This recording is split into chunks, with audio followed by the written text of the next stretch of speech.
Welcome to the BullensMagic Podcast. I'm your host, Seth Dussault. Alongside of me, our co-host, Rebecca Osowski. Rebecca, we're halfway through the season, 500 record, right in the thick of the playoff hunt. What have you seen so far that you think is going to be the biggest key to Westfield's success in the second half? I think the biggest thing that is allowing us to be successful thus far and into the future is that we have so many guys that can have hot bats and be great on the defense. You can put anybody in the lineup. You know that we're gonna show up and we're gonna have a good game. And I think that being able to do that is going to carry us through the rest of the season.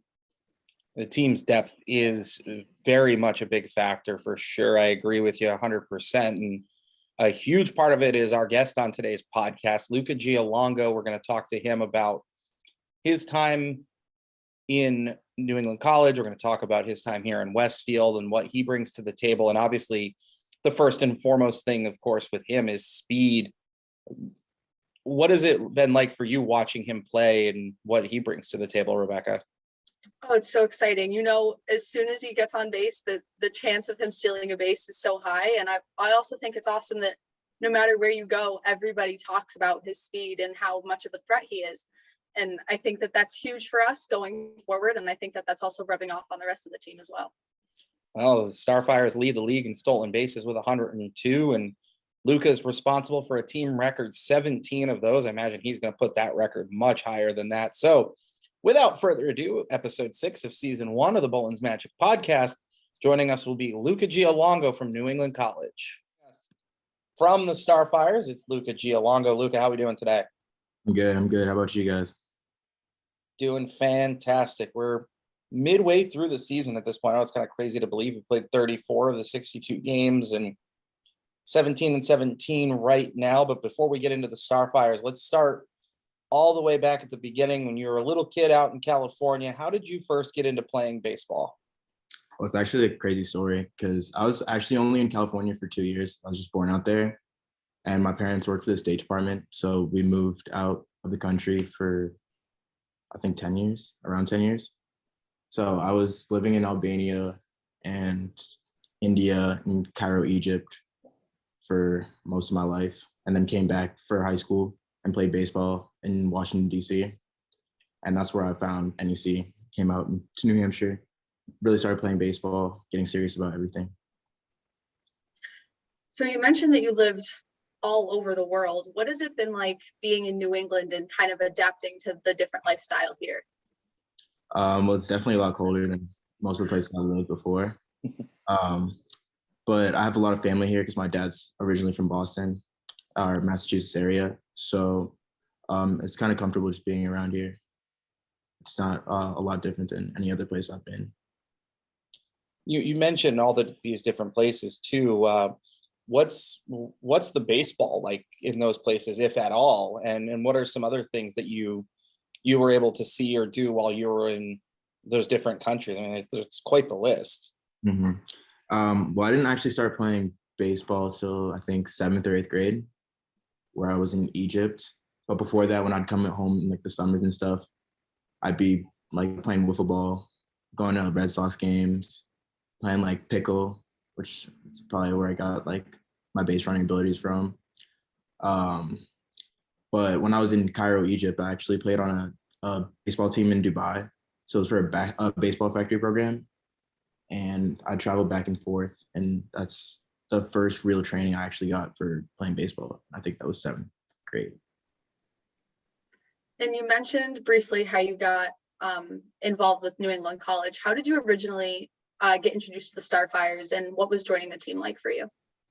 Well, the first introduction I had to the Futures League was actually a teammate I had that was playing for the Lake Monsters. And then going through the season, I was hoping that come summer, I was going to go to the tryout and play for one of the teams in the Futures League. I had a couple other kids on my team who were playing for the Starfires, which is AP, Kroll, and Shane Audette. So my coach, I guess, had the in with the Starfires, and instead of going to a tryout, he told me to just be a temp for the Starfires, and it turned out pretty well for me, I'd say. It's turned out pretty well for us as well here in Westfield. You got those three teammates you mentioned, Audet, Kroll, Perez. How much has it helped you to have three, to have come into a roster and have three guys that you know what they're going to do, you know what it's like to play with them, you have some comfortability having them around? I mean, just coming to a team, it's being one of the more quiet people. It's kind of hard to reach out to a lot of the other kids and feel comfortable around everybody. But just having those 3-4 guys just helped a lot, feeling more comfortable, knowing like going into games when they were pitching, I know exactly what they were going to do, how they approach most of their batters, their velo, that kind of stuff, and just their attitude, which is I like to be around all those guys. And you mentioned that you were one of the quieter kids on the team. How has it been like adjusting overall to the team? And are there any specific guys that have kind of taken you under their wing at all? Or in general, what has the adapting been like for you? I mean, everybody's super friendly. I really love the atmosphere we have on this team. Honestly, it's one of the better teams I've been on.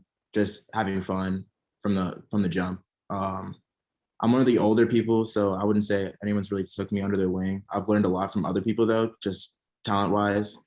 I came here to really develop like more of my swing and just asking questions to like Jackson, Stelly, who left, and a lot of other people just really helped me in the 30 games we've had so far.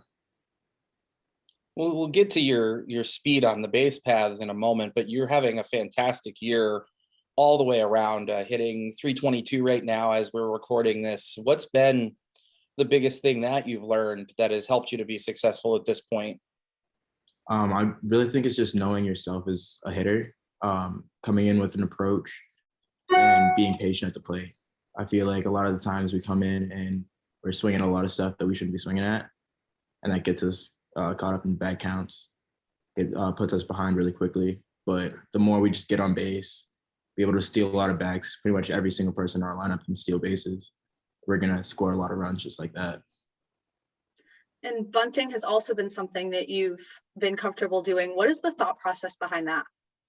I'm just looking around the field, seeing where everybody's playing. Honestly, in the past, I haven't been the best bunter, so using a wood bat's helped a lot just because it doesn't come off the bat as hard. But just using my speed really helps, knowing that I can just get it down. It doesn't have to be perfect. I just can trust myself, hope that they might either make an error or I just get on base, just beating it out. You brought up playing pickleball and help that game helping you become a better base stealer. You've already set the franchise record. You mentioned that the team as a whole as well steals a lot of bases, currently leads the league 102 swipes. What does it take to steal a base in the Futures League or against high-end pitching like you're seeing in this league to get that 90 feet without getting thrown out? Well, I'd say it just takes trusting your abilities to get to second base, or if it's you're on second base, get to third. Being on second base is a lot easier, just being able to look in, seeing if it's an off-speed pitch, just because it's right in front of you. But being on first base, really just trusting yourself, having confidence that you're going to beat the catcher. That's my biggest part. We chatted a little bit after the game in Pittsfield about you now holding that franchise record, but walk us through again what the achievement has meant to you. I mean, just from not being able to play as much as I did in high school, playing a lot now, it's really exciting to see myself get some recognition for the playing I've been doing, I guess. Does that make sense? Your speed isn't just an offensive asset either. It's also a huge part of what you're able to do on defense, playing in center field. Obviously, you have to cover a whole lot of ground, and you do really well. And the outfield defense as a whole, has been fantastic. Leads the league with 11 outfield assists. You have 3 of those. So take us kind of through that aspect of your game, your ability to get to a lot of balls, and then also to be able to get runners on the base paths from the outfield. Well, starting off in high school, I'd say just from practice, I was put in a lot of positions in practice where I just wouldn't be on the field. So trying to get on the field, I'd try my best in practice. I'd push myself to see what kind of things I could be able to do on the field, how far I could run to get a ball, if I could dive to get a ball, that kind of stuff. I've worked a lot on my arm just to get my arm up to be able to throw runners out, get the ball in, really trusting my cuts a lot. But a lot of the drills that I did when I was in high school, I feel like helped me a lot to track balls down. And Seth mentions that we do lead the league in those outfield assists. What has it been like for you being surrounded by such a strong defense that in anybody makes mistakes, someone else is going to come and pick you up? What's that strong overall defense been like for you? I love it. I love being able to trust every single guy on the field, watching every single person make amazing plays. A lot of the time, it feels like one person can be seen to do all the work on the field, or like everyone expects them to make the play, I'd say. But here, everyone knows that anyone can make any play. And so everybody's going for every single ball, which is great. Just recently had the 4th of July here. The team wore their 104th Fighter Wing jerseys for the second time. They very popular. A lot of good comments about how well they look. Some of the guys have shared the call signs that they picked up while they were at the Barnes Air Force Base. What was yours and why? Was actually Lightning, and my parents were at the field that day, and they were asking what our call sign should be, and my mom chose it for me, so that's what it was. I think the why is pretty obvious. You mentioned that you did come to the Starfires to improve your swing. Is there anything specific that you've taken away that you're going to bring back with you to your senior year at New England College? Just I've changed my swing a lot, so it's kind of hard to pinpoint exactly what I'm doing, but just using my lower half a lot and my timing. Honestly, it's a big thing is timing. Understanding when I'm late and what being late actually means. Kyle Dombrowski, in his second season on the coaching staff, first year as the head coach, is obviously an offensive-minded guy. How much has he been able to help you? And is there anything specific you can point out that he's done that is like maybe the biggest thing that he's done to help you become a better baseball player? I'd say him just talking about body language, just understanding like if you're not having a good day, you still got to come up to the plate the same way every single time. If you put yourself down the first bat you have, the whole day is not going to go for you. You got to set Go ahead. No, that's all I was saying. You just got to set the tone for yourself. Sure. We've had a very dominant home record, and BullensMagic is something that we talk a lot about. Do you believe in BullensMagic, and what is an example that you've seen that demonstrates that? I definitely believe in BullensMagic. Just seeing all the hops that we get on the field, our opening day walk-off home run, or tying home run, to go into the home run derby. It's just everywhere, honestly. You see it every single night. The fans that come out, they're obviously part of it too. Is there something that you think of so far this season? Obviously, there's still another half to be played, but is there one particular moment or memory that sticks out as your favorite so far this year?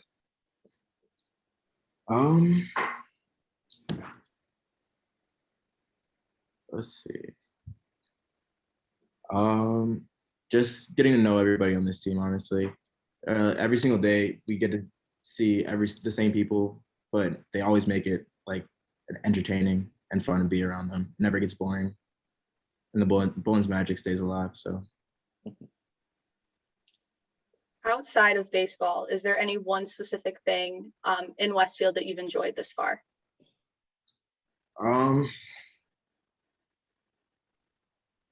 I haven't been in Westfield as much as most other people, but I haven't ever signed as many autographs as I have this summer, which is very fun. Well, you've certainly earned yourself that following with the way that you've played. You talked about the guys being kind of the best part of it. Who's somebody on the team that you really have formed a good relationship with that you think is gonna last for a lifetime? I mean, I feel like every single kid on the team I could easily have talked to for years. I could see. I wish that we were all on one college team and we're playing every single year and competing, but that's not how it goes. Who are some players that you mentioned earlier on that you didn't grow up playing baseball as much? Who are some athletes that you looked up to when you were younger that maybe you've modeled how you approach sports as an athlete? Well, I was told when I was a lot younger, that was a lot like Jackie Bradley Jr. So that was one of the people that I watched for a while after going to a baseball camp.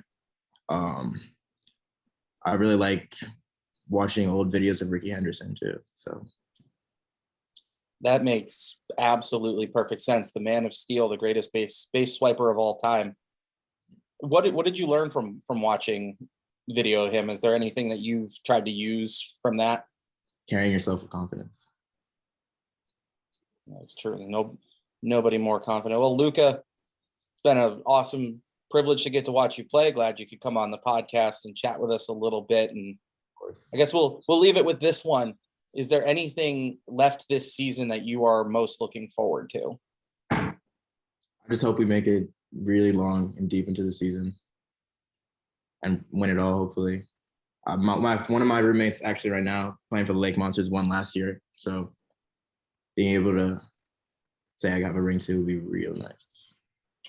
That's the plan. I'm sure you're going to be a big part of it. That is Luca Giallongo from the Westfield Starfires, our center fielder. And you've watched another episode of the BullensMagic Podcast. Keep an eye out. I know this one's coming out on a Tuesday, but normally it'll be out every Monday. Luca, thanks for coming on. Of course.